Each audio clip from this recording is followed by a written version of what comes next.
नमस्कार YouTube family. सिंगापूरच्या धर्तीवर मुंबईतील पहिली तरंगती पायवाट, गर्द झाडीतून चालत अनुभवा समुद्राचं सौंदर्य। चला तर आजच्या व्हिडिओद्वारे जाणून घेऊयात आपण की काय आहे ही तरंगती पायवाट। जर तुम्हाला रिअल इस्टेट मधील व्यवहारांबद्दल संपूर्ण माहिती हवी असेल तर आमच्या यूट्यूब चॅनलला सबस्क्राइब करा आणि नवनवीन व्हिडिओ अपडेट्स मिळवा। सबस्क्राइब करा आणि तुमच्या रिअल इस्टेट नॉलेज मध्ये भर घाला। मुंबईतील गर्दी झपाट्याने वाढत आहे, त्यामुळे मुंबईकरांना मोकळा श्वास घेणे देखील कठीण होत आहे। शहरीकरण आणि प्रदूषणाचा स्तर देखील वाढला आहे। मुंबईत अनेक प्रकल्पांचे काम एकाच वेळी सुरू आहे। मुंबईकरांना थोडा मोकळा श्वास आणि हिरवळ अनुभवता यावी यासाठी मुंबई महानगरपालिकेकडून एका महत्त्वाकांक्षी प्रकल्पाचे काम हाती घेण्यात आले आहे। उच्चभ्रू वस्ती म्हणून ओळखल्या जाणाऱ्या मलबार हिल परिसरात मुंबईतील पहिली तरंगती पायवाट म्हणजेच एलिव्हेटेड फॉरेस्ट वॉकवे साकारण्यात येत आहे। लवकरच हा प्रकल्प नागरिकांसाठी खुला होण्याची शक्यता आहे। एलिव्हेटेड फॉरेस्ट वॉकवेचे काम अंतिम टप्प्यात आहे।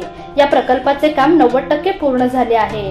एकूण 482 मीटर लांबीचा हा प्रकल्प असून तो 1 किलोमीटर इतका आहे। या पुलाची वाहन क्षमता सुमारे 500 किलो चौरस मीटर इतकी आहे। ज्या खांबावर हा वॉकवे उभारण्यात आला आहे ते कॉन्क्रीट ऐवजी स्टील वापरून करण्यात आले आहेत। या प्रकल्पासाठी आतापर्यंत 25 कोटी रुपये खर्च करण्यात आला आहे, मात्र हा खर्च आणखी पुढे वाढण्याची शक्यता आहे। दरम्यान मलबार हिलच्या झाडीतून हा वॉकवे तयार करण्यात आला आहे। या ठिकाणावरून गिरगाव चौपाटीचे दर्शनही होणार आहे।